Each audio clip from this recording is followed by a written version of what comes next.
All right, live and in color. We got the three-man crew this week. My man Terrence T, Big Gene, and always the captain steering the ship, coming straight out of Anacostia, by the Big Chair, all the way up to PG Plaza and beyond, all the way throughout the DMV. Man, we have week 4, fellas. What y'all thinking, man? How your fantasy teams looking? Y'all putting up big numbers? Y'all worried? I know. Look, I know in the ICP league, we getting our ass whipped by what 11-year-old, Nine.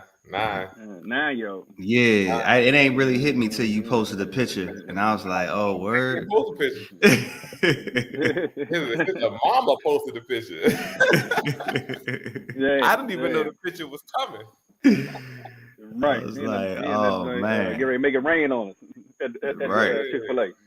Right. Yo, all that joint was a shock to me, yo. I didn't even know the picture was coming.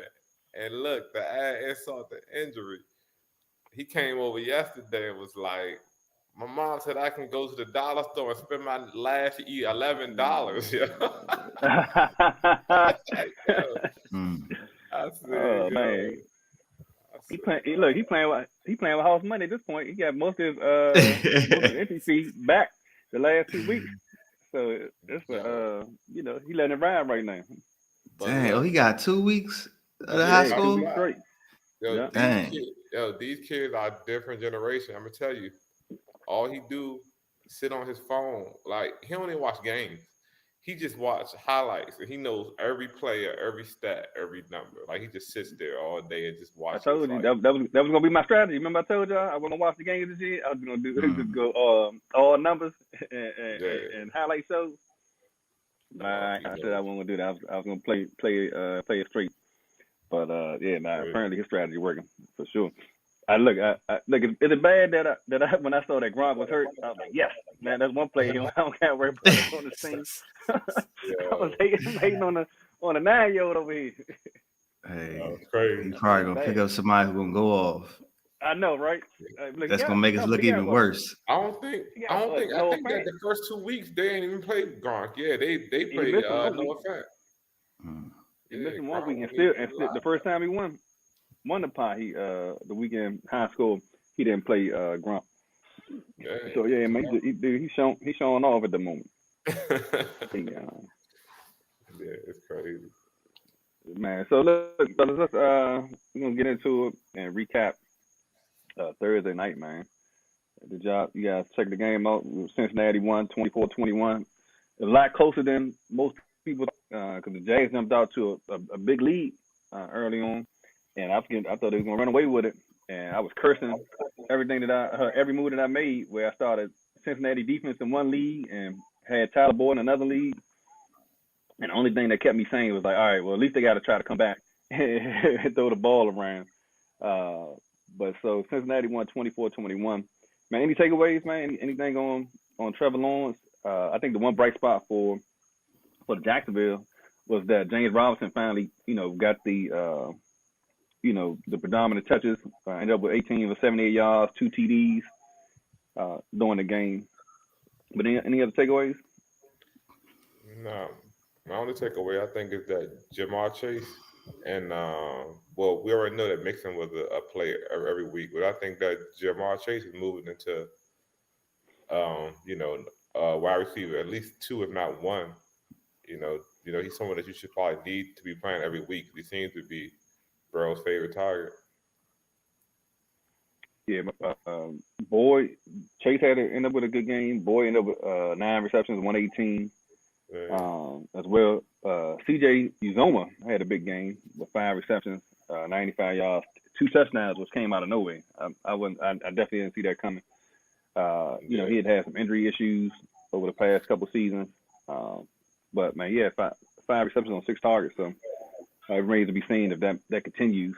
I think it helped that Higgins was out. Right, I'm not happy with the fact that he's on one of my teams, but the fact that Higgins was out allows them to spread, more opportunities for Boyd and Chase as well as Uzoma going forward. But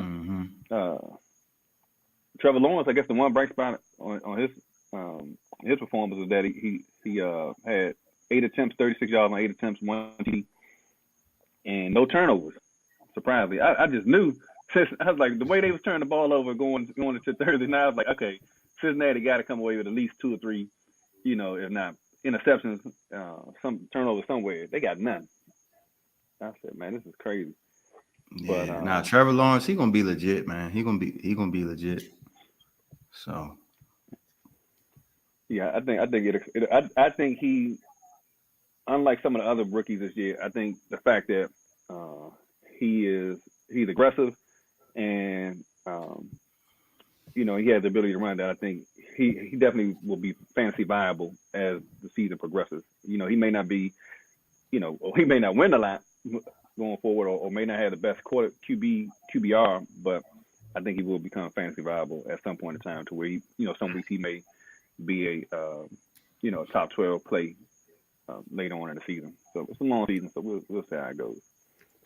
Question for you guys, moving forward about that game. If you had Boyd or you had Chase, who do you think would be the one every week that you would play if you had to choose one? I'm gonna go with Chase only because he seems to be coming on. Remember early in the preseason they were talking about all the drops he had, but he's playing with a lot of confidence right now, and we've seen what Boyd can do. I haven't seen Boyd like blow the top off, week in and week out. But I can see Chase having a real big game where he not only had the catching the yards, but also can get the touchdowns, opportunity for touchdowns as well. yeah, I think Chase is gonna be your boom or bust option. Right. And Boyd is gonna be your bread and butter. I think he's gonna give you a solid, 6 catches, 80 yards, as a floor, So, but like Rodney said, he's not gonna win you a DFS league. He's not gonna get you in the big numbers. So. Right, and that's why I asked, because do you think maybe by week 8 or 9 that'll change? That like maybe Chase will start to his floor will raise, and he will definitely become like the number one on that team, or it'll probably keep going as is, where it's by the ball is spread around still. Yeah, because right now I think Boyd got 9 receptions, 118. Then he got 4, 7, 3. So it's just like you said, like his floor isn't as low, but his ceiling isn't as high. But I think by week 8 or 9, as Chase becomes more comfortable, he might take over as the number one. Yeah, but only thing about that is once, as you saw last in the Thursday game, I think he's been having the luxury of the defense of not being treated like the number one. Right. And now you saw they had 2-3 people on, and they shut him down pretty much that second half. So I think he's actually going to start seeing a little bit more attention from the defenses. So, I actually think it might be harder for him going further down the road. So, but we'll see. So heading into week 4, it was Boyd. Mind you, Higgins had missed the game at that point in time. He was out for week 3. But the leaders were Boyd had 19 targets, Chase had 16, and Higgins had 15. So it's also going to depend on Higgins in terms of when his availability to come back in the role he plays. So that remains to be seen. All right. So let's get into the player status, injury updates for the week. Right now, what I got, not expected to play, doubtful, Elijah Mitchell, is running back for San Fran. It looks like he actually been ruled out now, and I'm taking a look at it now. And even though the signs that was pointed to that he was going to play heading into the weekend. But of course, ruled out is Christian McCaffrey, Russell Gage, wide receiver, Danny Amendola for Houston, Sterling Shepard for the Giants, Darius Slayton for the Giants. Wow. I'm sitting here trying to figure out, do I got what's his name, Galladay on my roster? I think I do. Brown, Tennessee. Julio's, Tennessee. Elijah Moore. Who can catch balls for Tennessee? Good gracious. Elijah Moore. Yeah. New York Jets. Rashad Penny. Michael Hasty is out. San Fran. Chase Claypool for Pittsburgh. MVS Marquez Valdez. Scantling is out for Green Bay. Giovanni Bernard, after having a good game last week, is out for Tampa Bay. Rob Gronkowski is out as well for Tampa Bay. James White for New England is out. So let's go through real quick in regards to that Giants situation. They play in New Orleans. Anything? They got Shepard and Slayton out. Any thoughts on playing Galladay, Kenny Galladay, or anybody else from? Or do you think that impacts, the play from Barkley at all? Having two receivers out. Yeah, I mean, yeah, I mean, I think like anytime you got like two of your top receivers out, they're gonna always focus more on the backs. But but I also think that gives Barkley more touches. If they can get creative in the passing game, you can definitely see Barkley probably get like 4 or 5 receptions in the passing game. Maybe I think he's probably averaging around somewhere around 13 carries, 11 to 13 carries for the season. So, I mean, the question is he ready to take on that type of workload? If it's the Barkley pre-injury, I would be like, definitely, because he's going to get a ton of touches. This particular, I'm not really sure.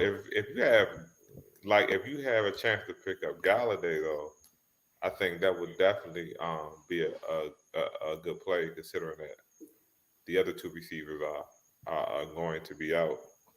But yeah, as far as Barkley though, I think that can go either way. I think that he will definitely get more work than like normal, and he should get at least 4 or 5 targets. But it just depends on how healthy he really is. So. Man, stay away from all Giants, man. I was gonna say, except for Bar. I was gonna do my best Jose impersonation, give you some Hail Marys. I was like, so with two receivers out, you got Colin Johnson and Kadarius Toney filling in for the Giants. I don't know if you want to take a spin at either one of those, but maybe more in line. I don't know. Is Ingram back? Good question. Let me check. I'll look into it. Yeah, I do think that like Gene said, I mean, you're gonna probably see a lot of work from Barkley, and then I also see Evan Ingram stop if he's playing today. But besides that, man, play the Saints defense. Okay. Yeah. Terrible. All right. And so what about? So we already know we're not touching San Fran's backfield at all until somebody actually takes hold of it. What's the impact with Bernard and Gronk being out this week? And so Gronk is out, but AB is back. So what's your thoughts on that, Terrence?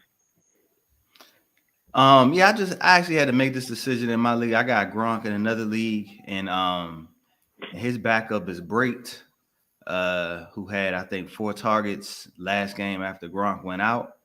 I think Brait is definitely a good pickup on the waiver wire, but I also had Conklin out there. So I'm taking Conklin over Brait. I see more of these touches going more to Antonio Brown than I see him going to Brady. I think Tom Brady likes to play with people he's familiar with, and so I don't know. That's just my opinion, but it could go 50-50 either way, So, but I'm looking for an uptick in Antonio Brown this week, and I actually think that Giovanni Bernard breakout last week. I think it was kind of a fluke. They was down big, and I think they was kind of just dumping it off to kill time. So that's just my opinion. But I'm not playing. I need to see more out of Giovanni Bernard before I put him in my starting lineup. Okay. All right. That's what's up. And I tend to agree with that. So it was interesting. I was kind of surprised that Dio had such a big impact. But like you said, the game flow kind of dictated that he was more involved than what he had been, in prior weeks. And so it was promising to see because the fact that Brady is one quarterback who would definitely spread the ball around, and so the fact that he had opportunities, kind of was positive, and that he could have been a late pickup, off the waiver wire for you if you needed some help during that week. So, all right, so let's continue with the game. So those who are game time decisions right now, looks like DeAndre Swift is a game time decision. He's questionable for Detroit. Jack Doyle, tight end for Indianapolis, questionable, as well as Jamison Crowder for the Jets, and then Josh Jacobs for the Las Vegas Raiders. And so the one issue with Jacobs is that if you have him, they play Monday night. So the question is, do you try to wait to see if he's available to play, or if he actually plays on Monday night, or do you go with somebody in one of the Sunday matchups to make sure that you at least have someone viable in that position, in that running back position for you. So those who are expected to play but who are nursing injuries, who are coming into the weekend, Antonio Gibson is expected to play. Dalvin Cook is expected to play. Jonathan Taylor, Carson Wentz, Darrell Henderson expected to play. Tyler Lockett is expected to play. Lamar Jackson was listed as questionable as well. I think he was nursing a back injury. And Melvin Gordon and George Kittle also expected to play.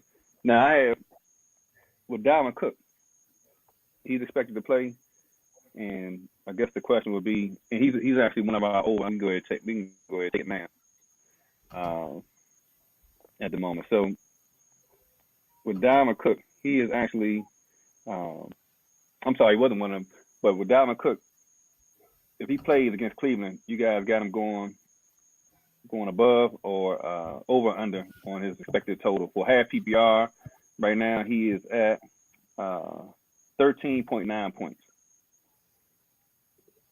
In terms, I think you got him in one of the leagues, right? Or if not, the ITP league. You see him going above 14 points. You seen him reaching 14 or being under that number. I mean, they saying he expected to play. So I gotta put him. I gotta give him the points. I see him. I think if he get in the end zone, he can easily make that number. So, it's Dalvin Cook. I got him with the 3rd round pick, so I expect those numbers. So. Yeah, I mean, not 3rd round, 3rd pick, not 3rd round. Yeah. I'm about to say, wow, yo, you fell to the 3rd round? Nah, look, I was getting ready to say, there's no way I saw that and then jump on, especially picking last. Right. Yeah, right. Definitely. My only thing with Dalvin Cook this week is that Madison balled out last week. So if he's not fully healthy, I don't see them hesitating on splitting carries between the two, right? At least just for this week, not like as a permanent thing, but just for this week. So I would say he's not going to, get over 13, only because I think that if he's not 100%, that, they're going to ease him back into the lineup because they know that they have the luxury of playing Madison. Was it you, Terrence, a couple weeks ago that said that y'all been waiting for him to blow? Or was it Jose that said that you guys been waiting to see him do something every time Dalvin Cook is hurt, but he never blows? That was me. Yeah, I was. I mentioned that on Monday that I was wrong about Alexander Madison. Oh, you did? Okay. Yeah. I got Madison, so I was glad that he went off. Matter of fact, if Dalvin Cook is not 100%, I hope they put Madison back in because Madison got more points than Dalvin Cook got the whole season. So I'm sure you're happy to see that. Let's see from another stand. Oh, so Tyler Lockett, I actually played Boyd with the expectation that Tyler Lockett may be nursing an injury or may not be, 100% going into this weekend because my other receiver, my receiver one, even though Tyler Lockett's been outperforming all of my number one receiver, which is for Buffalo. I don't know why I'm drawing a blank at the moment. The fact that he's nursing an injury, I still decided to play Boyd.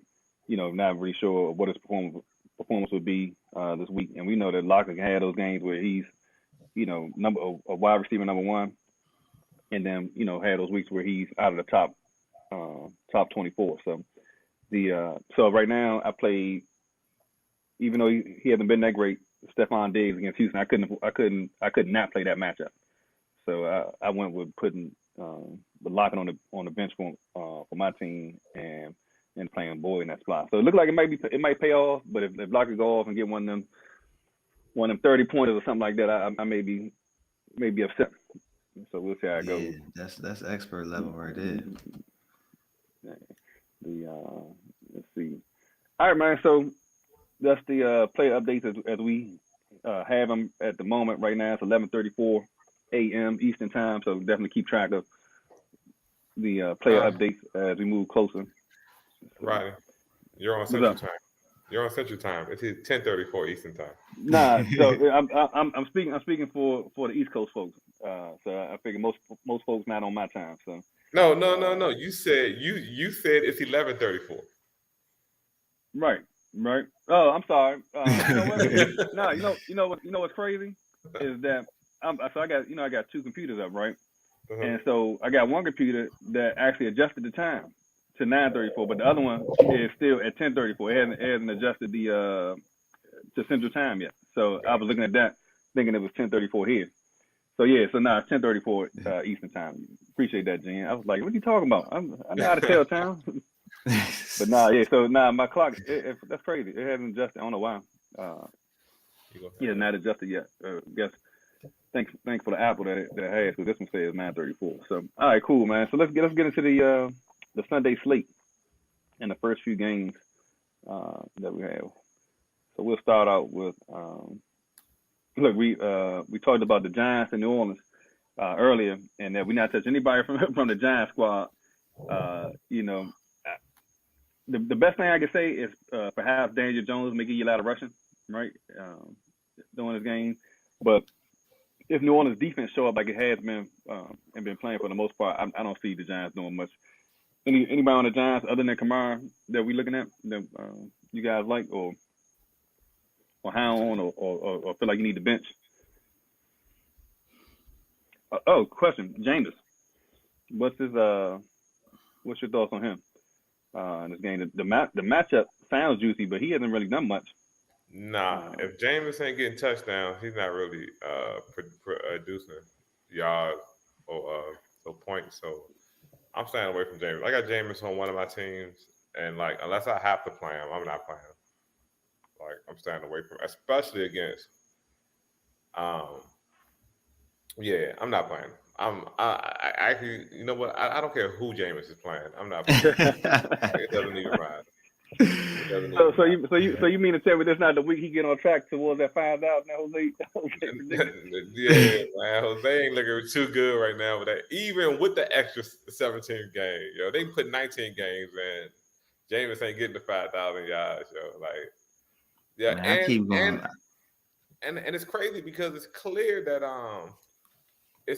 Sean Payton just doesn't trust him, right? Because he's known as a gunslinger. And he throws the ball around.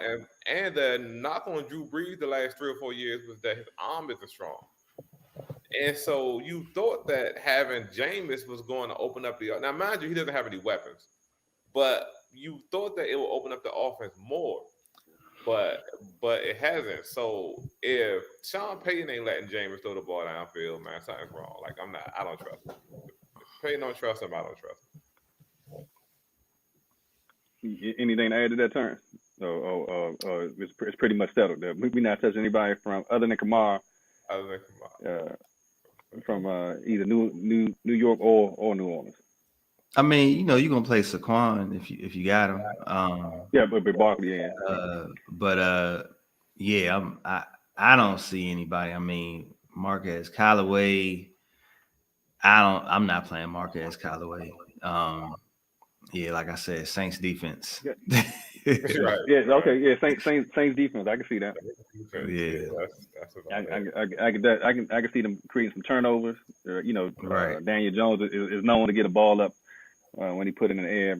Look, except against the Washington football team. I don't know what was going on in that game. Boy looked like he looked like Phil Simms back there when he played Washington. Right. So all right, next game up. Let's take a look. We're gonna Carolina Dallas. This is pretty interesting, and Hmm. the talk week in and week out is whether or not Pollard is going to assert himself as the next heir apparent to the Dallas backfield. But man, Carolina they playing well. Of course, Chris McCaffrey is out, and so you got is it Chuba or Chuba Hubbard? I've heard it pronounced a couple different ways. Uh, so, what's your thoughts from the Carolina standpoint, Terrence? Anybody that I guess you got to play Chuba Hubbard, especially if considering he's getting the RB1 snaps this week for Carolina. Anybody else? Yeah, I What mean, about DJ yeah. Moore? Yeah, I mean, DJ Moore is obviously the favorite target of Sam Darnold. So, so yeah, you definitely got to play him because it seems like he looks for them every time he drop back. As you can see, to the detriment of the other wide receivers on that team. So yeah, I mean, I would play Hubbard if I lost McCaffrey. Um, I would play Hubbard in this game for sure. So this is one of the things that one of the reasons why I like and I'm just going back to is why I like the waiver wire. I mean the fab budget when it comes to waivers, right? So we had one team, one manager who had Christian McCaffrey, and of course he in his panic he's trying to get Chuba or Chuba Hubbard, and rather than he actually ended up getting them because he spent the majority of his fab budget, to secure that waiver pickup. However, if under normal standpoints, you got that random waiver wire set up. Is there some dude who didn't need him? Probably didn't, had a set of running backs, or may have been at the bottom of the league, could have easily got him for no other reason except the fact that he just had to, this week he was having to be the lucky number one waiver claim in the league. So that's just a side note, man. Why I think the fab budget definitely is a better tool or better method of picking up free agents or waiver pickups, man. Because like Absolutely. I think I put a bid in for half my fab and still didn't get him, and I feel like that was justified. I put a bid in for $100 and still What? couldn't do it. He wanted to I join off. don't. I think he put in like 125 or so, maybe 150, something like that. 125. Yeah. Yeah, Yo, the so, funny thing is, you can see who else bid it, right? right. And Jose be out there bidding on everybody, $0. He be losing the people. They be bidding $1. I just see him be like, dang, Jose can't get Budget nobody. gone, right? Isn't this whole budget gone? Yeah, he don't got nobody. First week. Oh man. And Elijah Mitchell ain't played since. It's terrible. Oh man, that's crazy. Yeah, it's funny. Losing $1, losing $1 Right. waiver bids, huh? No, that's crazy. He be bidding on everybody too. Joe be like $0. Nope. Oh man, Right. Yeah. Hey man, that's you funny. gotta shoot your shot, right? You know what I'm saying? Like if you don't shoot it, you can't hit it. Right. Every time I place a bid, I be like $1 just in case Jose bid. Right, Price is Right joint on him, yo. Like, Right. like Right. try to get the one over. Right. All right, so look, I got a question for you. We play over under, right? Chuba Hubbard is expected to have, let's see, 11.8 points this weekend. You guys going over or under? I'm going over.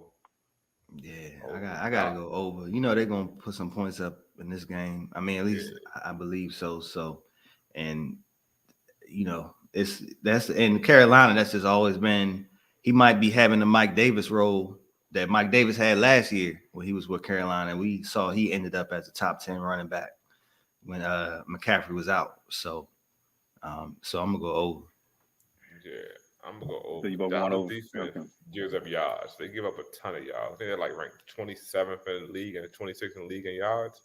Like if they don't give up nothing else, they bend but don't break, but they give up a ton of yards in between the goal line. Right. Now, I would agree with that. So it'd be a clean sweep for us.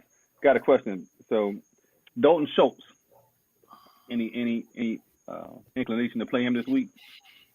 Tight end for Dallas. Yeah, definitely. If you were paying attention last year, me being the resident Cowboy fan here, if you were paying attention last year, he was on his way. Once Jarvin got hurt with the torn ACL, so he's expected like he was a potential breakout star for them. So the only issue I have is that they got so many weapons that you don't know who's going to get it that week. But with Gallup gone, that tends to you know, they don't spread the ball around as much, but you still got Coop, Lamb, Pollard, Zeke. But I think as a tight end two, I think that you should definitely, a tight end one, you should play him if you don't have any better options. Like I think he should be a play. He could be a play. Would you play him over Brait or Conklin? Yep. Yeah, definitely. Because he's not like he was supposed to be a breakout player this year. Like, and they're actually the biggest issue that they're talking about with him now is that he's in a contract year. So this isn't a surprise to people who've been paying attention. But I think soon, before the end of the year, he'll be like a bona fide tight end one. The only issue is that they got so many weapons. Right, I can see that. Let's see. All right, so next game up. Who we got here? Tennessee, New York Jets. I'm pretty sure we don't have much to say about the Jets at this point in time. They got a ton of people out. Man, Corey Davis, man, you gonna stop disrespecting my man like that? Gotta ride with him all year. I'm stuck with him. You gonna have to. Right. I'm surprised they try to put him in a trade package. Hey, I thought about changing the name of my team. I had to change the name of my team. Shoot. Man. No play for the Jets. So Jose in the chat, he talking about his, when we talked about his waiver issues. Talking about him and his daughter was in there laughing. Man. So yeah, I think you plan. Okay, so we already know we playing Derrick Henry, right? However, with Tennessee, they actually got some folks out on their end as far as the receivers are concerned with AJ Brown and Julio Jones. So we touch anybody else from Tennessee at all from a receiving standpoint, tight end standpoint? They got Nick Westbrook. Was it Icon? I think it's was his name. Any interest in him at all? Yeah, him, Chester Rogers. The only way I pick up any of them is if you have Brown or Jones and you're in a 14-team league or more, and you have to play a receiver. Like that's the only way I grab any one of them. Like they're your only options because somebody has to get the ball, right? Somebody has to get the ball. You would think.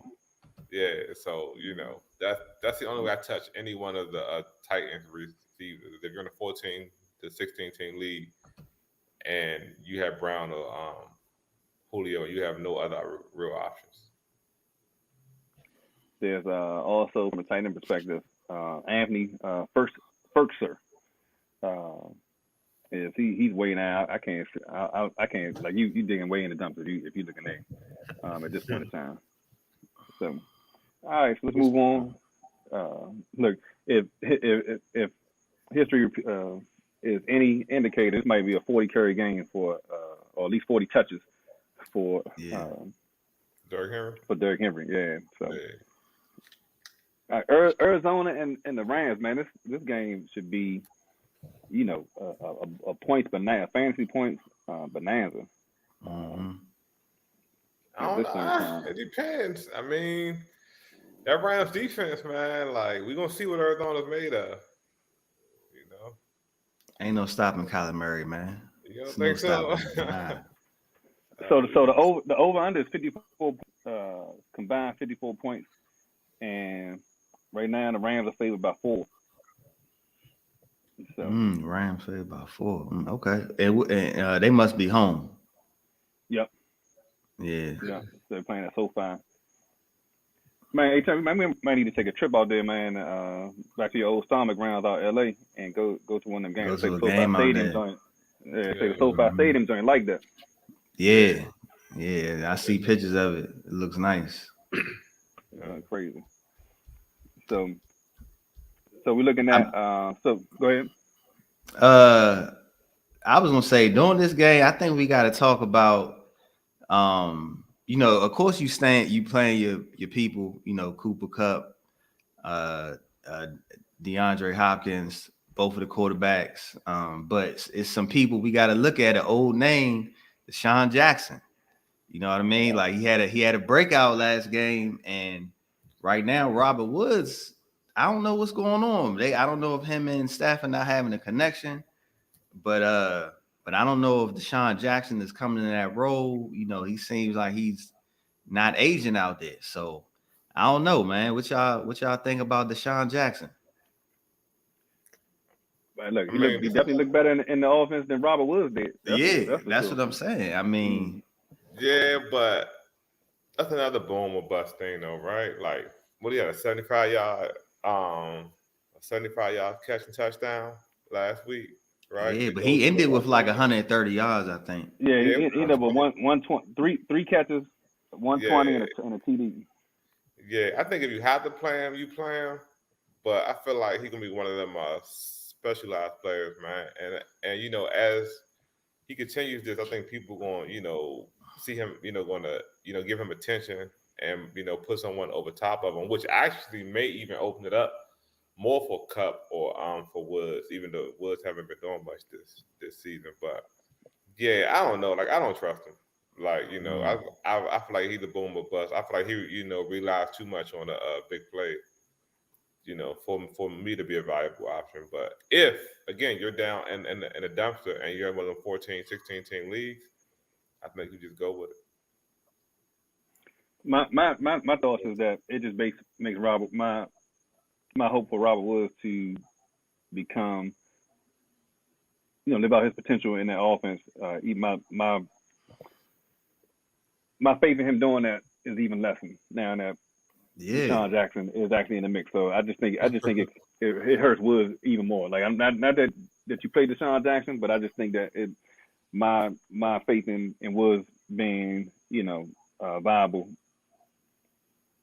is diminished. So that's my thoughts on it. Yeah, man, I don't know. I guess you gotta keep. Is he in your top 24 still? Robert Woods. For me, he's right out. For me, he's right outside of that. He's like he's right. 25, 30 range. Yeah, I say he's. All right, so look.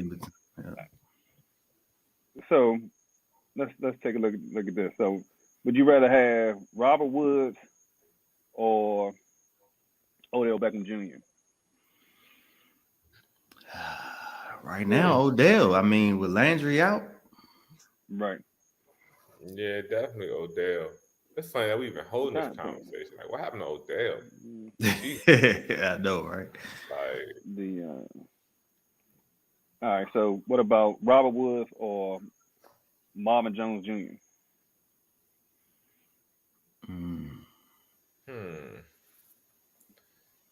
Yeah, I still got to go with Woods on that one. Yeah, Woods is going to break out at some point in time. Like the offense is too talented. He's too good not to have like a good stretch of games. Like eventually, he has to get right. I got one for you.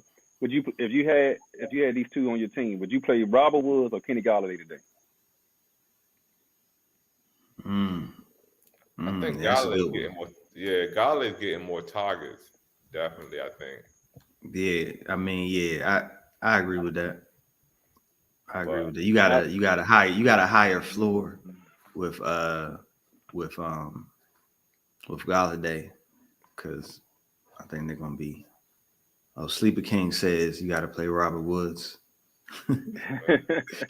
Yeah, I mean, if you still have faith in him, I'm playing against him in another league, and they actually the guy who I'm playing against benched him.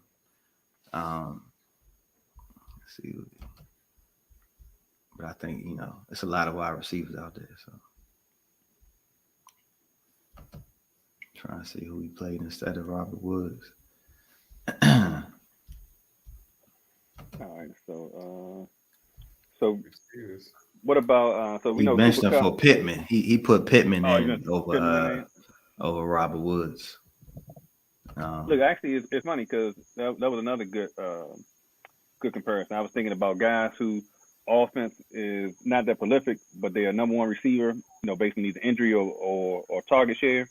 And so that this week I'm looking at Kenny Galladay, Michael Pittman, perhaps Devontae Smith with Philadelphia. What about um, Corey Davis? Could be one of those names, but I just don't see them doing much of anything, so I wouldn't play him. Fantasy What pros. about okay? I got a question for you. What about um, Deontay Johnson or Robert Woods?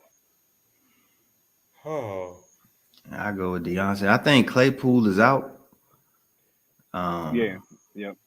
yeah, I would go with Deontay Johnson. I'm going with Let's go. Robert Woods. Just because I feel like they're gonna make a concerted effort to get him the ball. Just because he hasn't been getting it. Mm. Like Yeah, so Deontay Johnson was hurt, but he last check he's off the injury report, so he looks like he's a full go from everything I've seen. He checked just to make sure. Yeah, I don't see him. He's off the injury report. All right, so next game up. What are we? Any more comments on the Arizona Rams matchup? I think Cup is a guaranteed start. He look and what about Christian Kirk? Right now he's 15 receptions, averaging almost 16 points a game, 2 TDs. You guys playing him in that good wide receiver 2 role for this week? Mm. I think maybe in the PPR the full point PPR league. I like Right. him. But yeah, I got him outside my top 24. So I can see that. Yeah, I agree. yeah, definitely in the full point like Terrence was saying, the full point PR league definitely because he gets receptions, but and outside the top 24, mm, yeah. you're probably right. I go through my list looking at receivers. All right, so next game up, Baltimore versus Denver. Denver's coming in, man, 3-0, second in the AFC West. Um, they are at home. The over under total is 44 points. And so you got steady Teddy Bridgewater, and then you got Melvin Gordon, who's actually been doing pretty good. Looks like he has submitted himself in that RB1 role for to get the majority of the touches in that offense. And then Cortland Sutton, who has 15 receptions, no TDs yet, but he's been pretty steady as well. What's your thoughts on Denver, Gene? Anybody on there that you looking to play this Um, week that you like? that's another team I don't trust, man. Like they haven't really played anybody. Um, I guess Sutton, right? I guess you gotta play Sutton, right? I guess that's the only must play. The backs really haven't been super consistent. Bridgewater, he'll win you games. He's more of a game manager, so he's not really putting up numbers. So that's the only place I would really go, with Denver. But you also have to take the competition that they've been playing too. So if you got better options, I would definitely go that way. Okay. What's your thoughts on Baltimore, Terrence? We playing Jackson. What's your thoughts on Marquise Brown? Uh, Yeah. Marquise Brown, man, Mr. Drop Man himself. Yeah. So, yeah, I don't. I think he's doing better than last year, and if you need, it's a ton of wide receivers out there. I mean, I think wide receiver this year is probably this the most like wide receivers I've seen on the waiver wire. So I don't trust them. I'm just gonna put it like that. I don't trust them. I don't trust them in this game. I actually got this to be a low scoring game with Denver beating Baltimore in this game. So Denver has a pretty good defense. Um, so yeah, I just don't. I think Marquise Brown got to get in the end zone to be relevant, and I don't see him doing that this week. So Right. Now, I agree. I got a question for you. What about Tyson Williams? What do you guys think about Tyson in terms of? It looks like he has the RB1 role in that system. Do you guys see him? Just kind of give you an idea. Right now, in a half PPR, he's projected to have looks like I'm right around 9 points, somewhere around there. Yeah, right at 8.6. He's over under that total. he got you 2 points last week. I don't know. So if you gotta play it like running, I understand the running back situation is not as plentiful as the wide receiver situation, but right. The crazy thing is his point total. He's had great matchups, and his point total has gone down by at least 7 or 8 points each time. He had 17, 10, and 2, and all three of them were supposed to be good matchups. So right, yeah. I don't see it. Yeah. But look, the thing is, in terms of fantasy, you base most of your plays off of volume and opportunity, and depending on where you drafted that, like if you were like me or Gene, where we was at the end of a 16 team draft, he might not have no choice but to play him unless you pick somebody up off waivers. So yeah, I have no faith in him at all to do. Yeah, if we run it back one and you don't have a back, Lamar Jackson definitely it's like that old Mike Shanahan, old Denver Broncos thing. I think Lamar Jackson with the read option definitely makes running backs more value than what they would normally be. So I think they can kind of plug and play. The question is, like Tom was saying, he had 2 points last week. Is he going to get the touches? If they make an effort to give him the ball, I think that he's a good pickup if you're in a league where the waiver wire is dry. All right, look, man, we got a special guest. We got a special guest added to in audio only. So, but welcome, Sleeper King Jose, to the mix. Morning, fellas. I don't like how y'all clowning me, but that's all right. I'm gonna build up my reputation soon. It'll be like $0. Jose wanted that guy. That's all right. I'm gonna get somebody to shout out that don't see my dog laughing at y'all. Right. She laughing at me. Terrence, Jose out there hoping everybody blow their budget as soon as possible. Right. I be like, I feel good about my pickup after I see that Jose also bid. This must have been a good pickup. Jose with $0. I'll be like, man, who the hell looked at them? You laughing, Bill? All right. So let's go to Detroit Lions, Chicago Bears. Oh man, so the over-under on this is 42 points, 42.5 points. Bears, actually the Lions are favored by 3. The Bears are favored by 3. I'm sorry. And so right now, Jared Goff, man, I'm not sure if you can trust him. He still has really nobody to throw to other than the backs. my thought is if Swift plays, that you play him. But other than that, if he doesn't play, then I definitely think you got to be all in on Williams this week if Swift is not a go. You guys have any thoughts on Detroit? And we'll start with you, Gene. Only that I need Swift to play because he's on my fantasy team, man. Like on one of my teams, like man, like the Swift, the Swift and Williams thing, man. That's I'm rooting for Swift. That's all I have on that. Like it's a personal battle. Yo. Like I am rooting for Swift. Actively rooting for Swift, right? Yeah, definitely. But no, in all seriousness, like that's another team where like they split a ton of carries, and I think we went over this in week 3 where we were talking about how it was almost identical before last week, right? I think it was week 2 we did that. Like it was identical in the amount of touches and yards that they had. So if Swift has been playing, you definitely, if you have Williams, it's definitely an all going on Williams. But my own personal thing is I'm hoping Swift plays. All right. What about T.J. Hawkinson? He's disappointed terribly last week.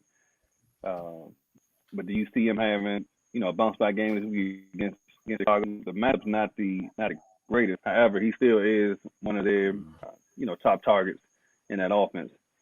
But I see him having a bounce back game against Chicago. Yeah, I mean, his current projected point total is at the moment on a half PPR is looks like 13.2 points amongst the consensus ranking, all experts. So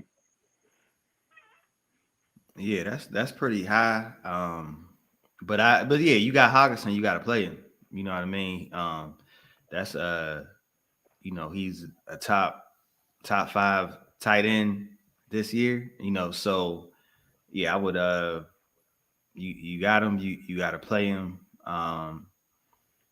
Yeah, actually, I think Detroit is gonna have a good game versus Chicago. So I mean, Chicago defense is not shut down like the normal Chicago defense.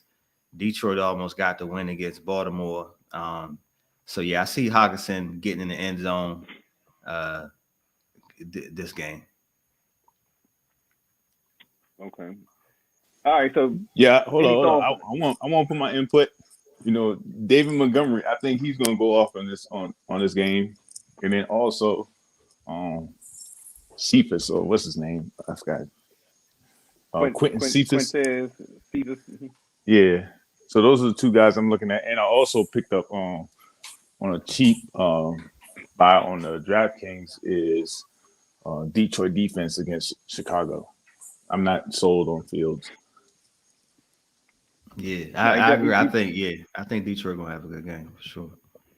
He that Fields, man. I don't know if it's more so that he's not ready for prime time. That may be part of it, but that offensive line that Chicago has, I just don't see him giving them much time to do anything. And so I can see Detroit being a good play from a daily or look from even a streaming standpoint in regular leagues. So Jose mentioned he thinks that Montgomery's going to go off this week. Man, he's disappointed terribly last week. Actually the whole team disappointed. The entire offense disappointed. But the matchup is good. He's projected total on half PPR is 15 points, 14.2 amongst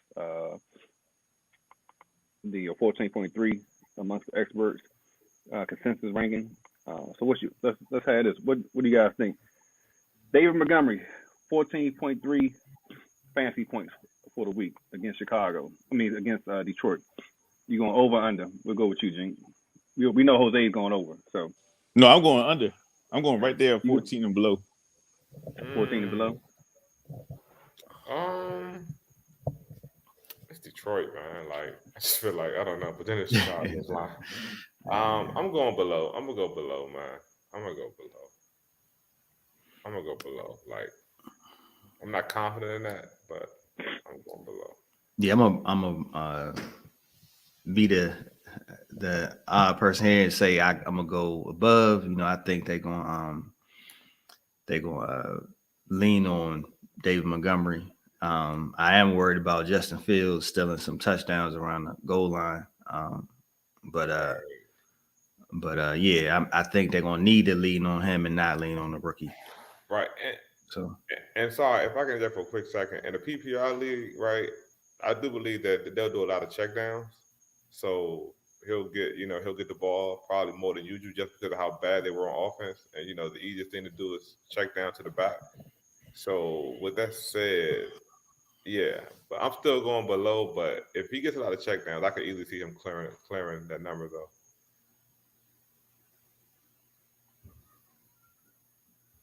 Rodney's gone.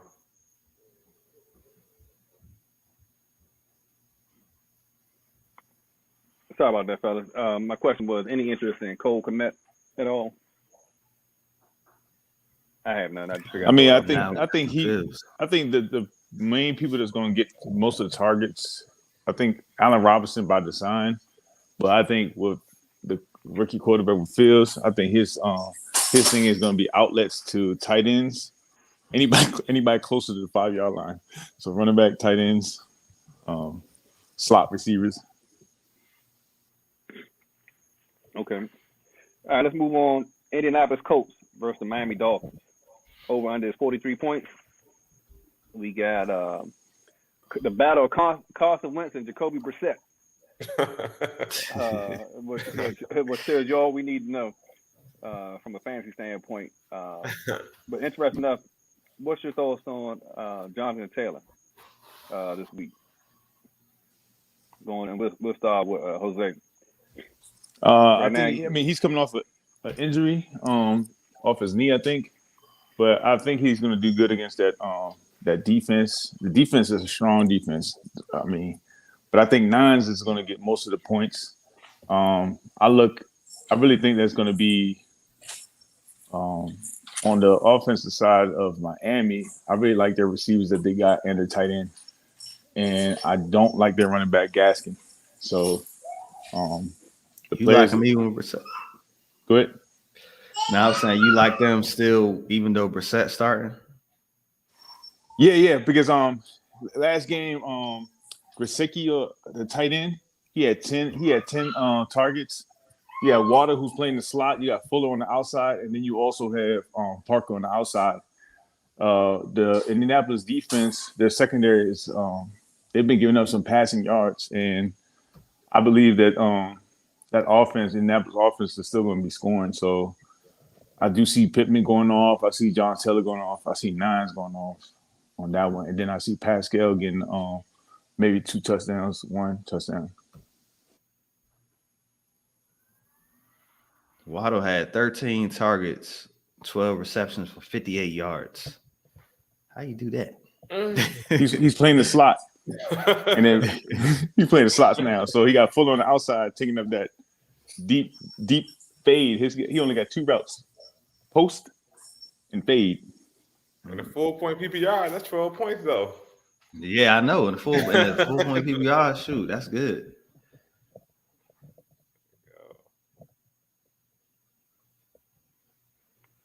All right, so man, let's get into some of these over-unders, and then we'll get back into the game. All right, so let's we got up first. Let's go. All right, let's take the matchup. If you do need a sleeper tight end, do get that Dolphins tight end. I forgot his name, Gesicki or something like that. Gesicki, yeah, definitely. Yeah, definitely pick him up. He's a low price. And nobody really has him. He's on most free agencies. And I haven't bid on him. I haven't bid on him, so nobody can try to get him yet on our on our team, on our fantasy league.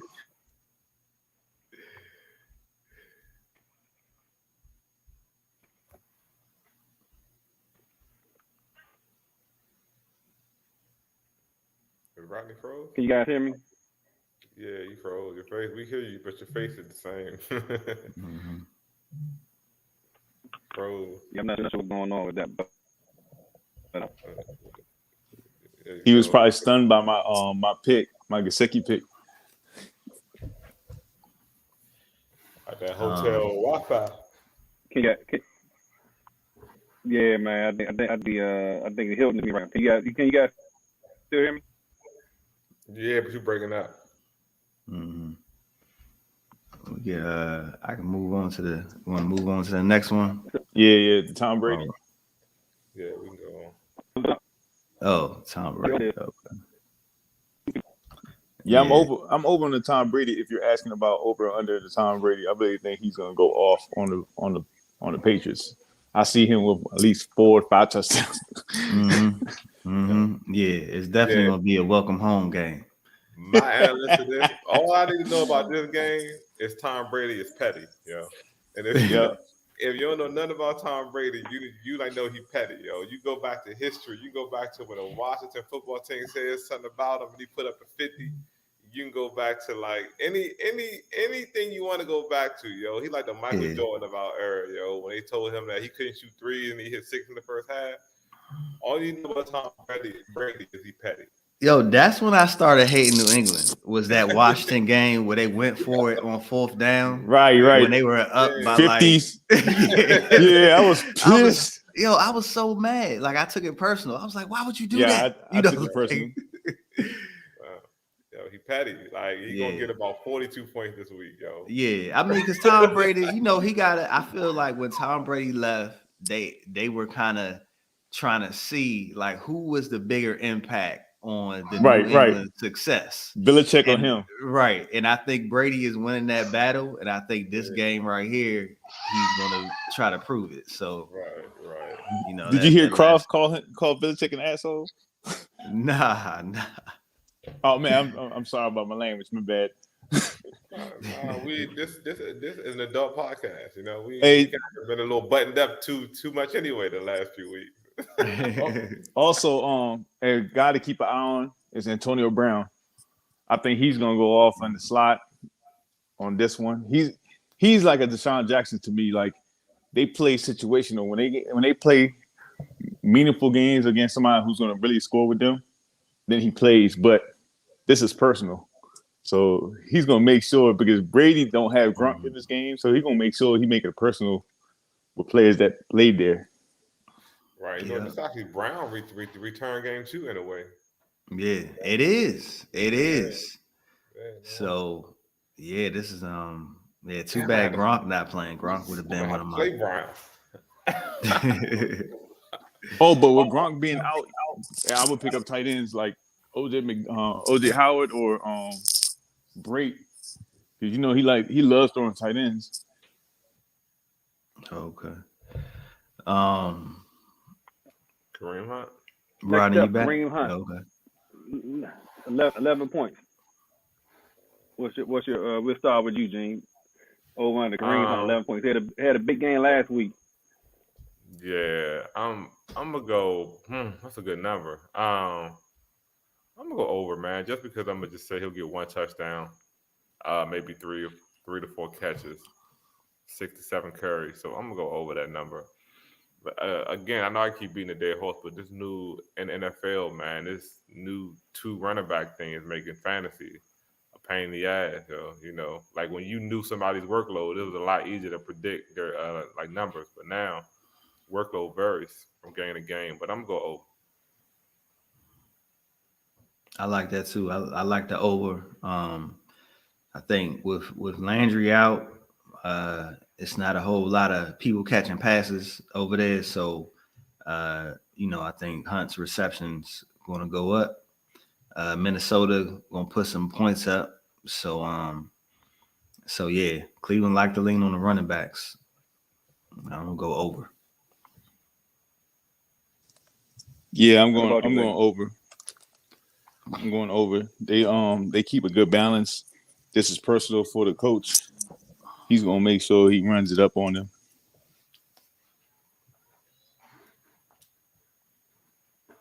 All right, next up, we'll go one more running back. And we'll go with Clyde Edwards-Helaire. He's at consensus 13.1 points for the week. Now, he had a good week last week. He showed up and provided some, much needed production on the ground game. for Kansas City, and it looks like they're looking for a third option after Tyreek and Kelsey, and they just haven't found it yet. That's why I think they bring in my boy was it Josh? I don't know why I can't think of his name. But on the strike, Josh Gordon. Josh Gordon. Trying to try a home run. Josh Gordon, yeah. And because Clyde Edwards-Helaire just hasn't provided them that third option just yet, consistently. And so right now he's at 13.1 for the week. Any thoughts? What's your thoughts on Clyde Edwards-Helaire? We start with you, Jose. Yeah, I don't trust it. I mean, but if you need a running back desperately, I would pick him up. But I don't see that being consistent. They're a passing team. You're going over or under the 13.1 points? I'm going under. All right. What about you, Terrence? Yeah, I'm gonna echo Jose on that. I see him going under. I just don't trust him. I mean, he went over 100 yards last week, but before that it was 40, 46 yards. So, yeah, I'm gonna go under. Yeah, I actually have him on one of my teams. All right, James. Yeah, I have him. He's an enigma. Like he had 14 touches, 13 or 17, or carries rather. He doesn't have a rushing touchdown yet, so it's tough to. I'm gonna go under. He doesn't have a rushing touchdown yet, and he's only had 5 catches in 3 games.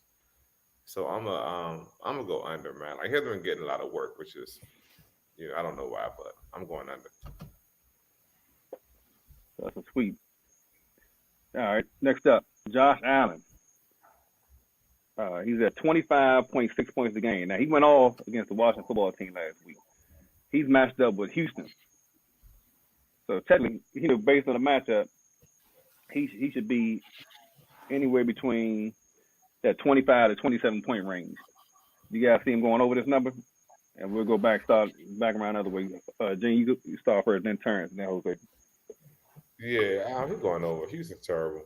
Like he's going over the 25. Yeah, Houston's terrible. That's all to be said about that. Like you're gonna have a ton of opportunities. Who's gonna have a backup quarterback? He'll have the ball a ton, so he's going over. Yeah, I mean, yeah, just to continue from last week, I can see him going over for sure. Just based off what Eugene said about, they're gonna have the ball in their hands a lot. So yeah, I mean that's a high number. It's but I think he can do it. So I think for me, I think he's gonna get close to it. I'm gonna say over, but by slightly, because I think they're gonna be so far ahead. Mike Trubisky is gonna come in and take over, and then they're gonna be running the game.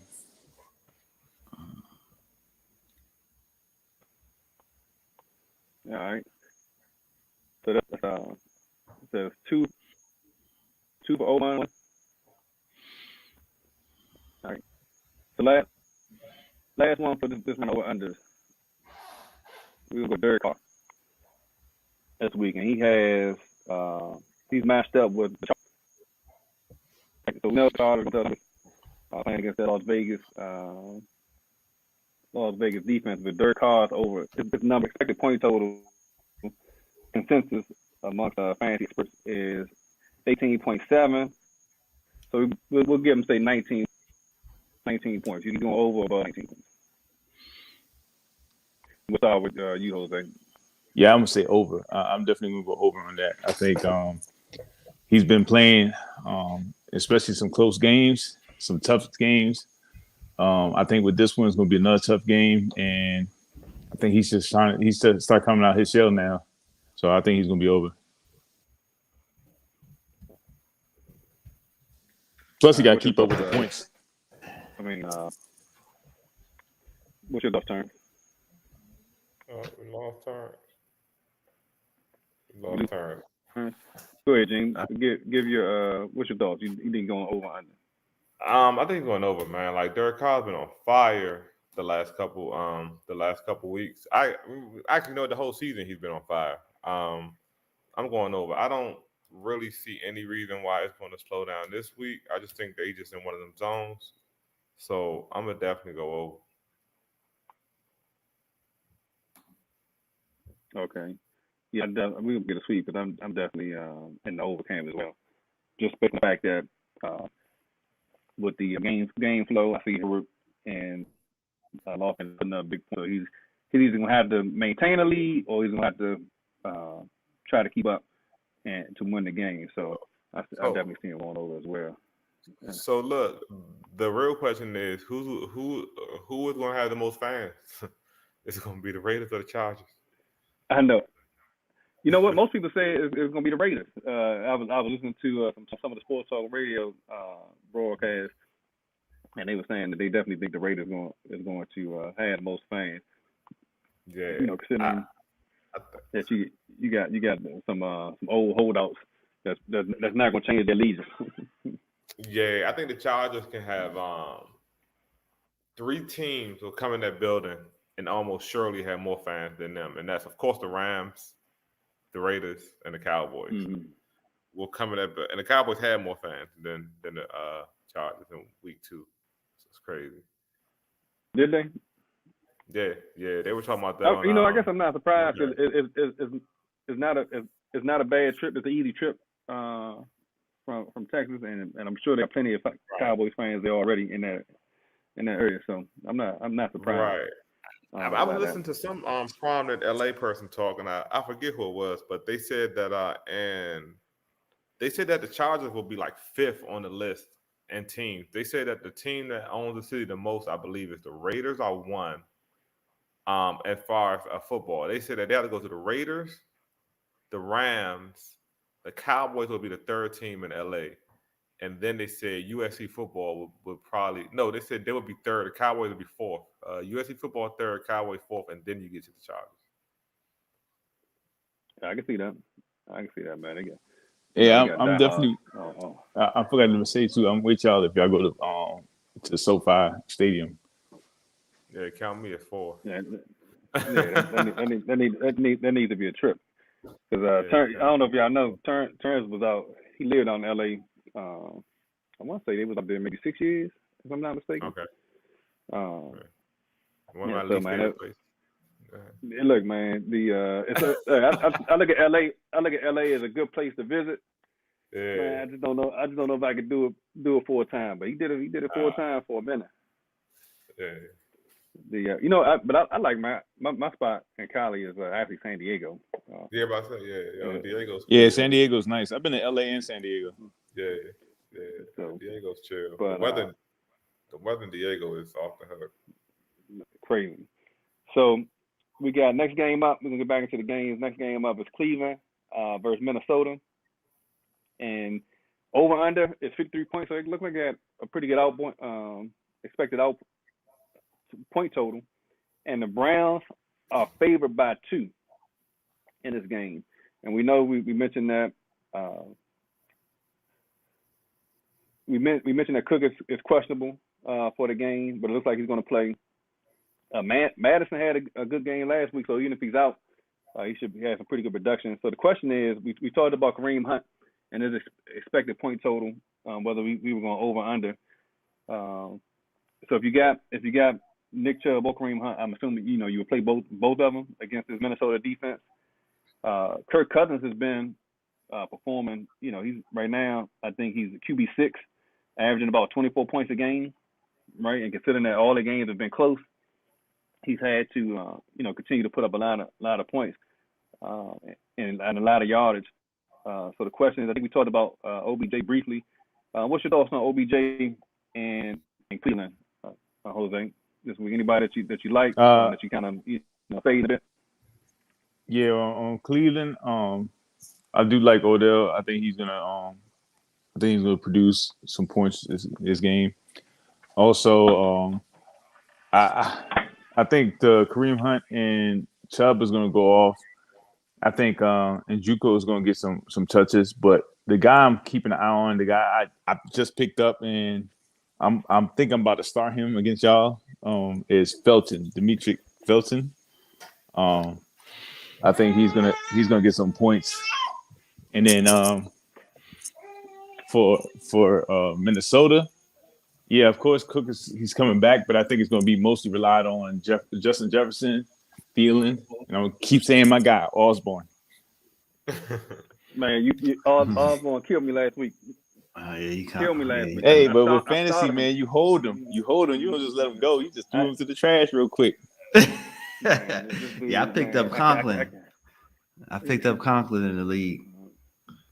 So yeah, Rodney man, did my man dirty. That's all right. I'm gonna pick him up in the second round. Look, not unless I put that dollar on him. I put that like at the strip club. I just put that $1 on him over that G string. That's all right. You can only fit so many in your roster. So I'll pick up somebody.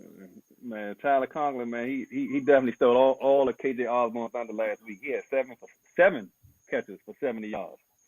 I said, man, this dude. Any thoughts on his game turns, the Cleveland Minnesota game? Nah, just what we talked about before. You got to play Kareem Hunt, Chubb. I think Odell Beckham can slip into the top 24 for the wide receiver just based off of the. I think Minnesota gonna put some points on the board. So yeah, I'm playing Conklin. I think he's gonna be a top 12 tight end. Whoa, top 12 for this week or in general? This week. Oh, okay. Mm-hmm. All right, cool. So you got so Kirk Cousins, like I say, he's QB6, so he's definitely a must start at this point in time until we see different. All right, let's move on. Next game, the Washington football team or the WTF, depending on what week it is, versus the Atlanta Falcons. Any thoughts on that, Gene, in this game? Why are you asking Gene, man? Don't start with him, man. We got to start off. We got to start off with the resident top. Y'all don't want my unbiased opinion on the unbiased. God, like that. Unbalanced Dallas sauce. So the over under on this game is 48 points. Man, we seen Heineke his performance last week against Buffalo. Right now, Matt Ryan is QB 25 in fantasy scoring. Any would you play either one of those, Gene? Nah, I'm not touching Matt Ryan. Washington defense has been bad, but I'm not touching Matt Ryan. I think this is the week that they get right. Like, I feel like if they don't get right this week, then they are what they are for the rest of the season. Like, Matt Ryan is a statue. The line is average. Mike Davis hasn't been doing anything all season. So, and because they've been suffering, Ridley hasn't really gotten off, to the point to where we thought he would be this year. So, if the Washington football team, if you got a Washington football team defense and you had them and you holding faith, if they don't do that this week, drop them. You might as well go ahead and drop them, because if they don't get off on this Falcons defense, this Falcons offense, then they're not. And so I don't trust anybody from this game, man. Like, I don't trust. Is Gibson playing? Is Antonio Gibson playing? I think he questionable. Gibson is at the moment. Let me see. It's questionable. It looks like. It was said he's expected to play though. Okay, if Gibson's playing, I go Gibson. If he's out, I would definitely pick up McKenzie if he's available in your league. Other than that, yeah, I'm not. Curtis Samuel was off the IR, but is he actually back? Right. Yeah, he's back. Yeah, I would go a week with Curtis Samuel, just to see, what he looks like. But I want to see how he fits in with the offense.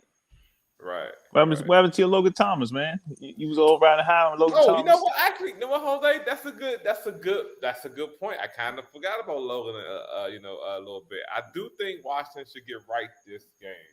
So with that said, Logan will probably get a couple of red zone targets. He'll probably get in the end zone, but Look, man, Philly put up points on these people, man.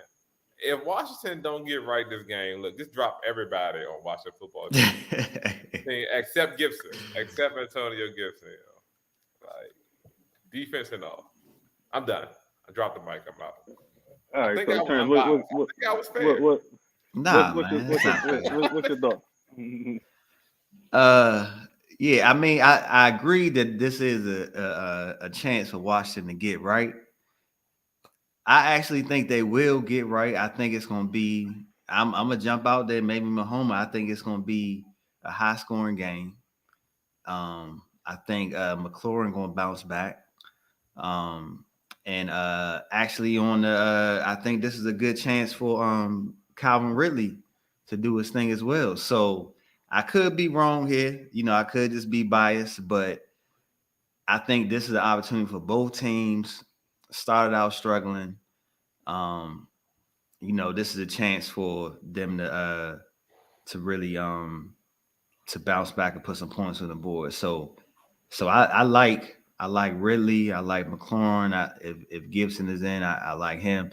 Just like similar to the Giants game. A lot of people put up points in that game. I think you can see the same thing in this game. Right. All right. Let's see. Next game up.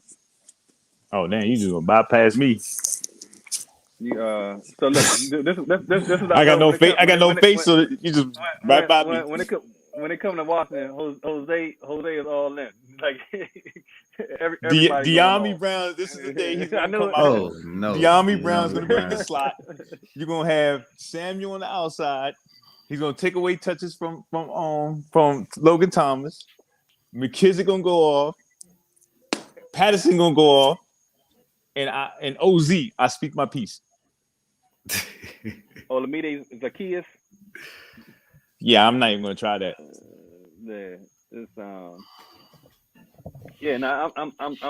I'm definitely in the camp that if the Washington Stars don't, and I'm including the Washington defense, if they don't star in this game, then it's something to be said about the entire team, and particularly the defense as well. I'm not, as far as Heineke, I don't have any faith that he's going to, cement himself as, any QB1 at all. But if he wants to be even considered like a streamer at any point in time this year, this would be the game he needs to do it. He can't come out. Or if he wants to even put himself in consideration for being a full-time starter for when Fitzgerald come back, this is the game he needs to go off. And he can't have the dumb mistakes that he's made over the last two games as well.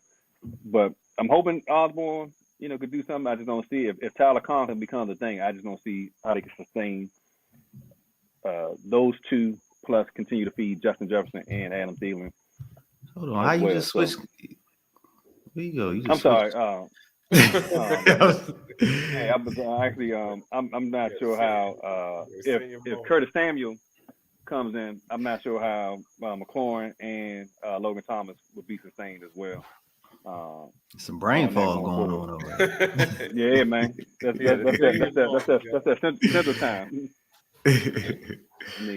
So let's move on to the next game that we have on the slate, and that would be, get to it.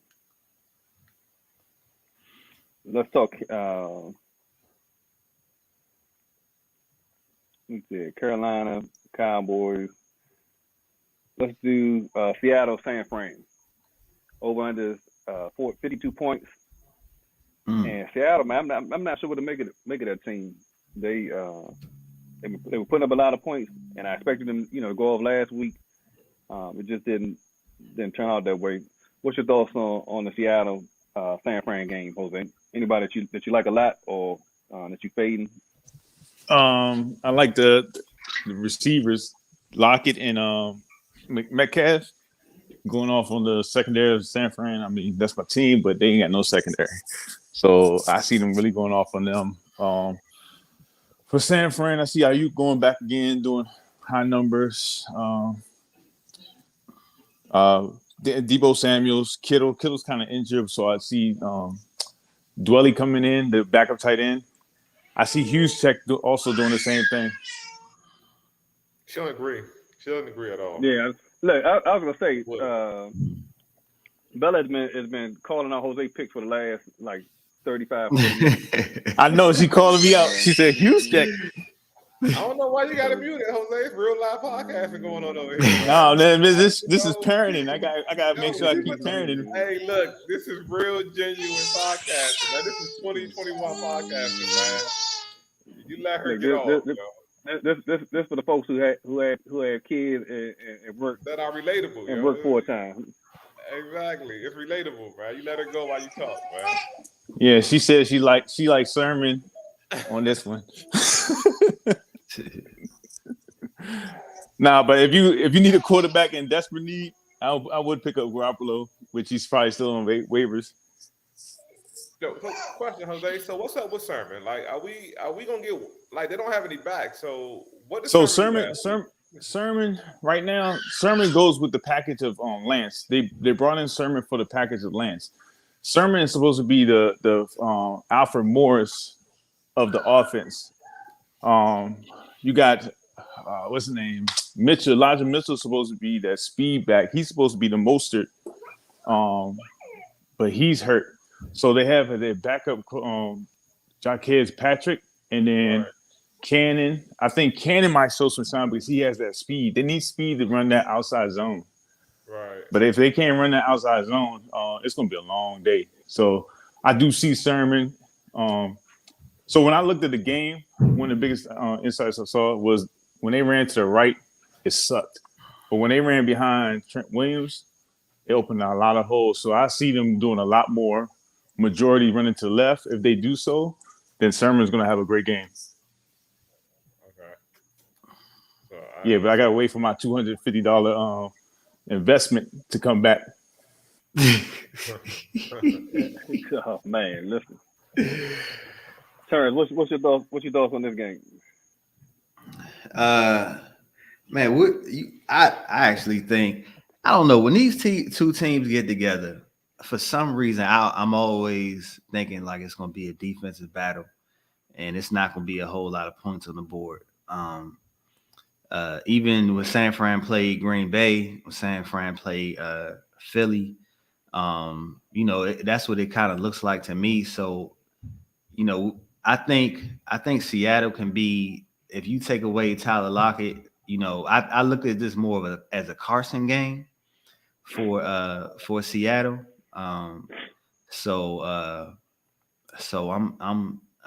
saying Carson, put him in the top 10 running backs this week, downgrading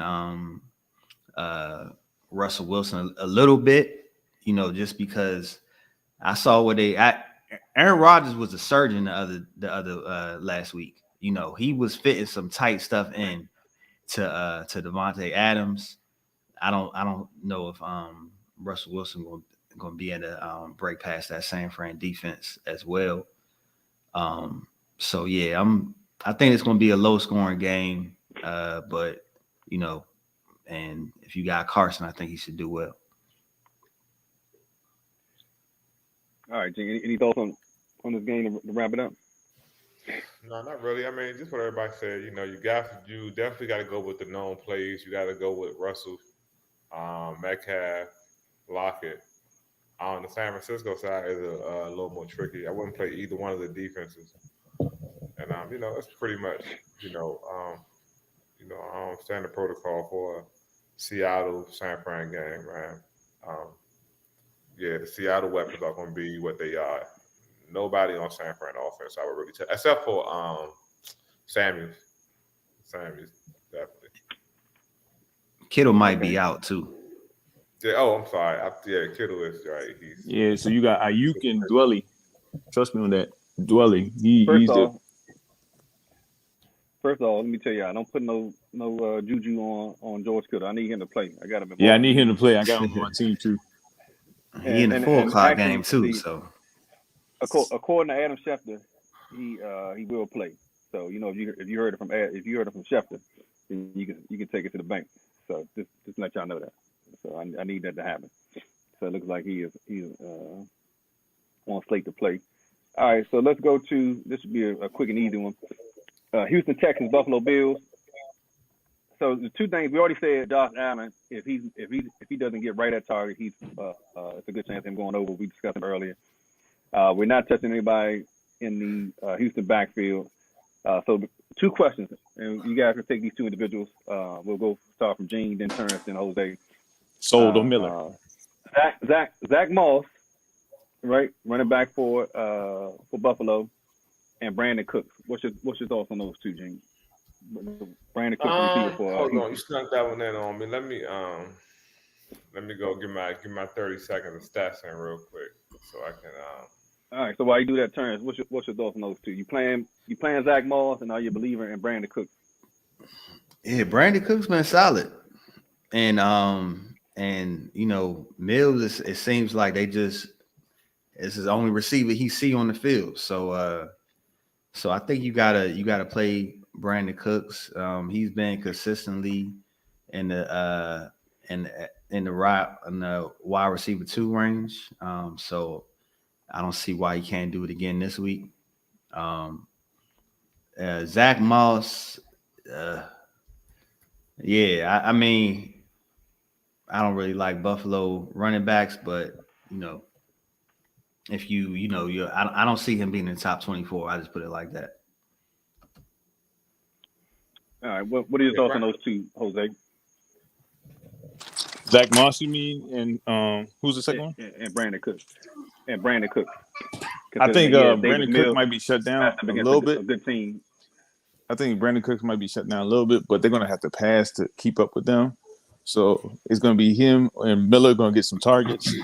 So I think he has a good upside this game. And Moss, I think if they go up on Houston, they're definitely going to start running the ball. And I do see Moss and Singletary getting more yards, but it all depends on how the game flow goes. Because if they're in a good game, they're going to be passing. Stop. Yo, all right, Brandon Cooks. What's your thoughts? Yeah, Brandon Cooks been quietly balling, man. Like, yo, Jaguars, what is it, 5 catches, 132? The Browns, this can't be the season stats, can it? Can this be right? Yeah, no, he's been killing. He killed last week as well. With David like he's been on fire, man. I think, you know what? Once I start seeing people like that, like he's been over 132, 78, 112, 9 catches, 9 and 5. He only has 1 touchdown though. But I think once I see that, I think you ride with somebody like that until like they show you, otherwise. I think like that's when numbers come into play where you just let them, tell you. So I definitely like Brandon Cooks. Piggybacking off Terrence, like I don't really like Buffalo running backs either. I feel like it's based on matchups and situations and just games, and also like someone said earlier, I'm blanking on the quarterback. Allen, he's one of the type of quarterbacks that can take them rushing touchdowns away at the goal line, like with read options, quarterback sneak, stuff like that, scrambles. So once you get inside the 5, man, like your running back will probably get about 30% less touches than he would have under normal quarterback situation. So I would stay away from that. But Cooks looks like a good play because they're going to need to throw because they're going to be down as well. I like to also acknowledge that Terrence called out Cooks from the beginning of the season. I appreciate you. Appreciate you. All right, so let's get into some over-unders real quick since we on this game.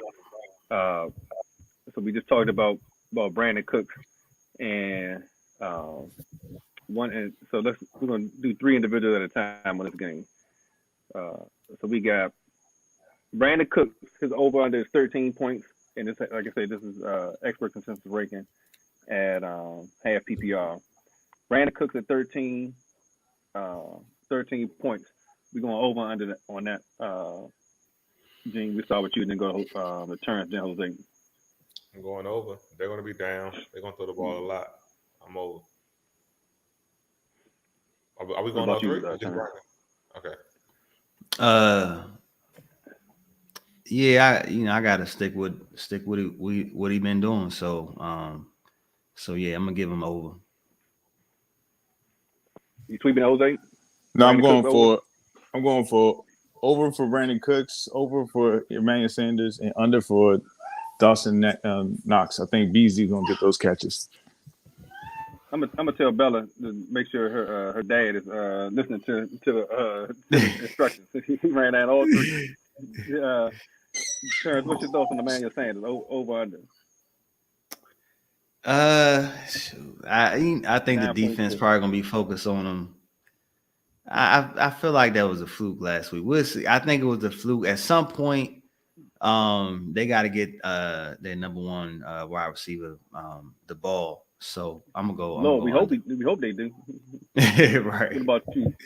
What about you, Gene? Emmanuel Sanders, 9.4 points. Over Um, under on that. I'm going under, man. Like he catches touchdowns. Like he scored a couple of touchdowns. That I guess if you're in a 6-point lead, that'll bring you close. But you can't rely on that, so I'm going under. All right. Now, Gene, what about Dawson Knox? So both of these dudes got off last week against the same team. So I think it could be the Washington football team. They known to give gifts to guys who normally wouldn't kill. But Dawson Knox is received a lot of attention last week. Same with Emmanuel Sanders after that game. You going over under on Dawson Knox 6.4. And for the record, I think Emmanuel Sanders is going to be touchdown dependent. So yeah, it's 50-50. Agree. I'm going under. I mean, again, a six is a good number because he can get one touchdown and he can hit that number. But I'm gonna go under. what about you, Terrence? Yeah, I mean, what Knox been in the end zone the last two games. So yeah, I mean, I think he been looking at him. I'm gonna go over on that. It's really just saying that he gonna get a touchdown. That's really all I'm basing off of. Right. All right. So let's go next game up. Kansas City Chiefs, Philadelphia Eagles. We got Mahomes versus Hurts. And we talked about CEH, Clyde Edwards-Helaire, but we have not talked about from a receiver or running back standpoint, Miles Sanders or Kenneth Gainwell. And I just don't see. It says they had 3 rushing attempts between Sanders and Gainwell on against the Cowboys. Is that right? 3 rushing attempts between both of them. Man, that sounds like a made up stat. Yeah, that should have got the coach fired in his third game ever. Like that was ridiculous. And the first carry was 24 yards. And still only managed 2 more carries after that. That's ridiculous. That don't even sound. Yeah. So we know we plan to we know if you got him, more than likely when you drafted Clyde Edwards-Helaire, you're gonna play him. Any interest in Hurts or Devontae Smith for Philly at all? Terrence? Yeah, I mean Hurts. If you got him, I mean, I think you play him. Devontae Smith. I got him outside the top 24, of course, maybe in the flex spot. I don't, they're gonna need to put up some numbers. But like you said, I definitely think they're gonna lean on the run a little bit more. 3 runs is ridiculous. So I see the coach putting a little bit more emphasis on the run game. So yeah, I don't know. I would imagine they would put more emphasis on the run game, but they want to keep the ball out of Mahomes' hands. That would be a smart thing to do. Yeah. I mean, 3 carries is easy to put more emphasis. I know, right? You don't got on the run game, So so Jose, can't go lower than that. Right. Any thoughts on this game, Jose? In particular, the tight end between Goddard and Ertz with Philly at all? You got any thoughts on that? I Uh, think yeah, I think it's gonna be a blowout, but I think Hurts might get some good yards rushing, and Gobert, I think he's gonna get the most of the targets because. But the thing is, he's gonna have Matt Bell on him, so I'm not sure. I'm gonna go mostly on Hurts being the most points throughout that whole team. okay. All right. So we touched on those. Who else we got? Pittsburgh Steelers, Green Bay Packers. Over under 45 and a half. Packers are favored by 6.5 points. I don't like anything about Pittsburgh's offense for the most part. You got Najee Harris, who is averaging right now 3.1 yards a carry behind the worst offensive line in the league. Then, with Deontay Johnson coming back, the Claypool is out, so there's some opportunity there. We know Devontae Adams and Aaron Rodgers are going to do their thing. Any other notes on that game, Jose? That Pittsburgh Green Bay game? Anybody look out for that you like a lot, or that you kind of fading a bit? James Washington from Pittsburgh and Juju, and then also those two tight ends that they have from Pittsburgh. But I think majority of the play is going to go with Najee Harris on the Green Bay side. I think Adams is going to go off. I think Jones is going to go off. It all depends if T.J. Watt is playing. If he's not, then Aaron Jones is definitely going to go off. But yeah, my eyes is on Najee, James Washington, and Juju, and the two tight ends, Ebron and Frank. I forgot his last name, but the rookie. Yeah, it's, I'm not even trying to pronounce his name. It's Yeah, their whole offense. Fryermuth, or something like that. Yeah, they call him Baby Grunt. But their whole offense is kind of like suspect. But they do have Green Bay's defense is not that solid. And it's going to be tough without Claypool. And I don't know the status of really of Johnson. I heard he was hurt. You said he's coming back. He's not hurt? Oh, he's playing it. So I think this is a way of saying T.J. Watt. It's reported that T.J. Watt is expected to play. So it'll be interesting if he can cause some disruption in that ground game. But yeah, so if he is playing, I told down on Adams and Jones. All right. You got any thoughts on that game? Pittsburgh, Green Bay? No, not really. We can keep moving. All right. So Tampa Bay Bucks versus New England Patriots. Is there anybody we need to talk about on New England at all? Jacoby Myers had a good game last week, a decent game. We had 9 for 94. So that was promising. Gronk is out for Tampa Bay, as well as Giovanni Bernard. So do we see Antonio Brown having a bigger impact this week? You start off, Gene. What's your thoughts on this game? Yeah, I think Antonio Brown gonna get a lot of those ground catches, like a lot of them seams.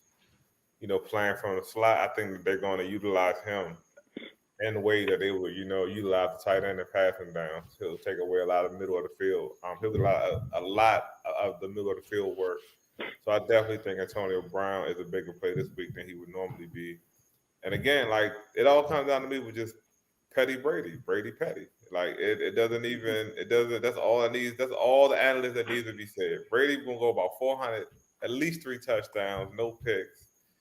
He's gonna get you at least 30, 35 points this week. You know what I mean? Tom Brady might get a rushing touchdown this week. He might. Just I hope not, because I'm playing against him. Last week though, right? He got a rushing touchdown. Oh, he did? Yeah, he did. He did actually. He got a quarterback sneak. So yeah, Brady going off. That's all I know. If I don't know nothing else, I know he's going off. He the GOAT. You know what I mean? Like it's at this point undisputable. That's it. All right. I ain't got a lot of extra on this one. Just Brady Petty. That's all I need to know. He the pettiest top athlete since Michael Jordan, That's all you need to know. What's your thoughts, Turn? Anything on this game? Worth noting. What we mentioned earlier, I think Antonio Brown also gonna have a big game. I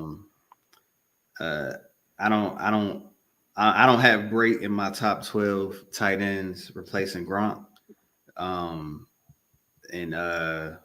You probably want to. I think they said what's the rookie from New England, the running back, Stevenson, or supposed to replace James White. So might be somebody good to pick up before the game, just in case he does go off. He might be a big free agent for next week. Yeah, they were talking about. I heard them talking about Ramondre Stevenson. I know he had a fumble last week, and so it's a question of whether or not Belichick decided to give him the ball again. So that could be interesting. Any thoughts on this, Jose? Yeah, Stevenson, he's in Belichick's doghouse. He don't like nobody that fumbles. But I look on really the second ever Curry ever in the league, he fumbled. Yeah, I favor him because I really think he's a good back. But in this matchup, I think Antonio Brown is going to shine. I think all the receivers, Evans, Godwin, just to prove a point to say that, hey, I needed receivers. Here's my receivers, and this is what I'm going to put up on you. Second on the Patriots, I got Jacoby Myers. I also got Kendrick Bourne. He's also going to do good, and Jonah Smith. But other than that, I'm not too sure about Nelson Aguilera. So I think it's going to be mostly a passing game. I don't think their running game is going to work. I think Brady in the locker room like, I give 10,000 for every interception y'all give on Mac Jones. I think he's saying that in the locker room right now. I second that. I believe that. Plus, Brady gonna get if he needs to break 63 yards to get that passing yard record. So he's definitely gonna. Oh, he gonna do it in New England, man. They be setting this stuff up. This stuff is WWF sometime, man. Hold up. You said how many yards he needs? He needs 63 yards. They said.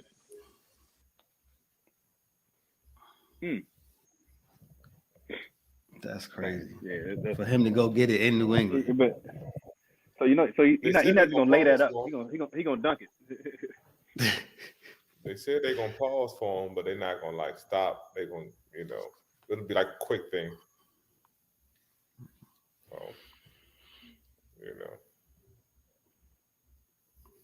All right, man. Yeah, so we know, like I said, we know he's not gonna lay this up. He's gonna dunk the joint. It's gonna be an 80-yard touchdown to Antonio Brown. Yeah, Schefter said it. Schefter said 68 yards, not 63.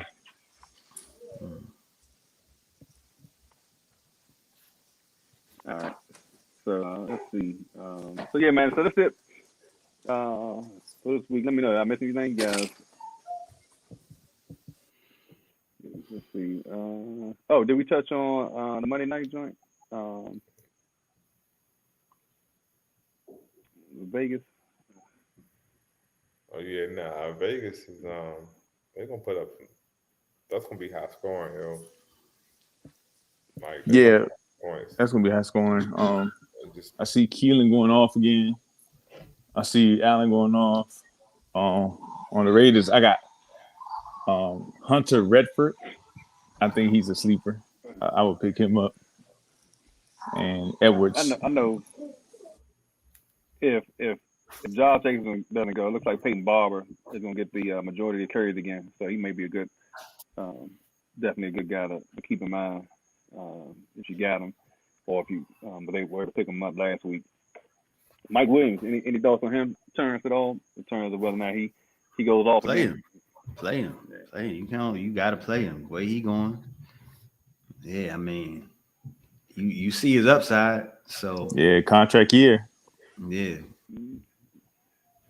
I think you can play him over Keenan Allen. So if you got to make that choice. Yeah, I can see that as well. Henry Ruggs averaging, he got 11 receptions, 1 TD. So he's definitely poised for. He's averaging 79 yards a game, and so he's having a pretty good year as well. So, he was just first round pick from last year. So, all right, man. So let's get into the DFS picks for your DraftKings line. Extra time today. Right. Yeah, man. You in the hotel room, huh? You in the hotel room. Right. I'm over here with Bella running around. Right. As you can see, I ain't had one interruption, right? Except for my internet acting up. But now let's go ahead. We're gonna get out on this. We're gonna run down your DraftKings lineup. If you're ready. No, I'm not. We got that on. Okay. We got that on like while we were podcasting, right? I mean, early before we jumped on. Yeah, are we doing that? Because I signed up for that that league. I joined the league that y'all set up. Yeah, you're the only one. I don't know what happened with Terrence and Gene's invite. Oh, I didn't know you said. I thought you said you couldn't get into it. Right. That's what I last thing I remember. I put him out there. I'm pulling it up right now. Let me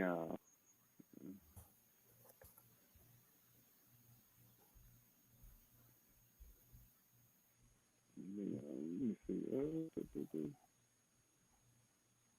I wasn't sure if y'all got it or not. I know Jose jumped doing it right away, so we can just put it in there and we'll go to sign out. Man, we definitely gave y'all more bang for the buck this week. We had Jose jump on with his co-host Bella, and so that's it, man. We're gonna jump off and give y'all a chance to watch some of the other insights from the folks who ain't really doing it like we do. But on that note, man, once again, we're gonna take it all back in the pocket. All right, fellas. All the time to call it pots and pans music, yo. Right. But my girl from Philly, she said pots and pans music, yo. We be like, go ahead, yo. Yeah, we pots and pans music. Yeah, we sensitive. Don't do that.